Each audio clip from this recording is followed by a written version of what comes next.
ọha na eze ndị Igbo ndị ọma ndị ihe ọma na-adị mma unu lee anya ebe nke anyị nọ taa wụ na Pineleaf Bishop Court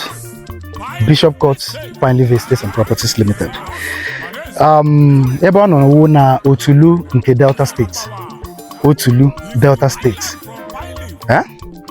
Ihe a bụ ebe ihe ọma dị, ebe m na-akpọgasị ụmụ Igbo si ha na ha bịa were ihe ọma n'ofu.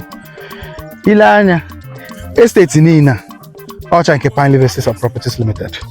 Ihe a na-eme ebe a ka anyị rụọ low cost housing ranging from 2-bedroom flats, 3-bedroom flats and 2-bedroom bungalow and 3-bedroom bungalow na this estate. Ya ka a ga-arụ gbado ebe a.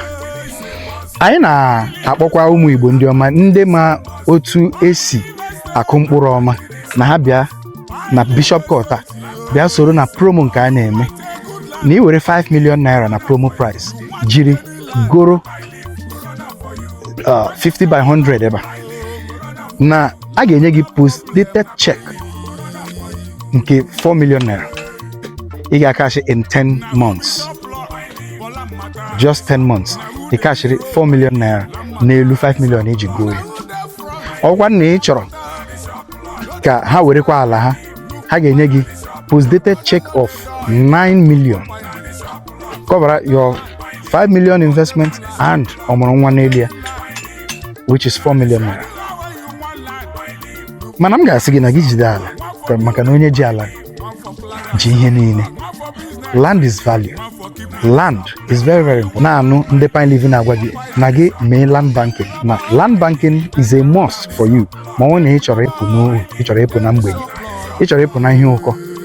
Ya waka mụ anwụ Chukwuemeka, onye nke na-ahụ maka Unify Igbos Now, ji na-ewetara ụmụ Igbo ihe ndị nụ diaspora, ndị nụ at home, ka unu were ego unu were kụnye mkpụrụ n'ala.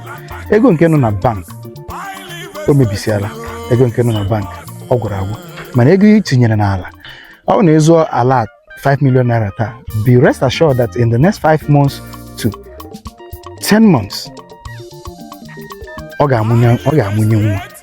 Otu a kwụsịrị unu lee anya ọrụ na-aga ka udo na-achị n'ala Igbo niile.